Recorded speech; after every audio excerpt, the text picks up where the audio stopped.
What's up guys, it's Will from 𝗥𝗲𝗺𝗃 bringing to you a follow-up and a review and impressions of the Bodyguards by NLU Products. So I put on the Bodyguards on my phone and it's been about 48 hours now, and as you can see, let's see if it focuses in properly.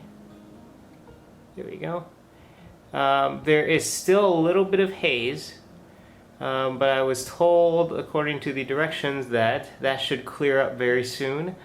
But there were a fair amount of bubbles in the beginning, and most of them have gone away. I'm liking the product so far. You know, I've tried to scratch it a few times, you know, with my finger and some keys, and nothing's happened, and it's worked pretty well. The only thing is, if you plan on using this with the bumper, it will work.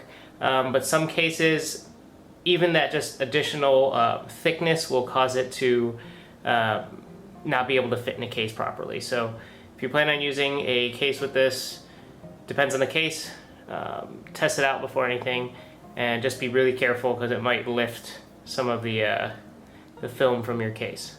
So there you have it guys, that's my review of the Bodyguards by NLU Products for the iPhone. If you're looking for a naked way of protecting your phone, probably the best way, but if you plan on using a case, probably looking for a screen shield or something a little bit thinner. There you have it guys, I'll catch you real soon, and peace.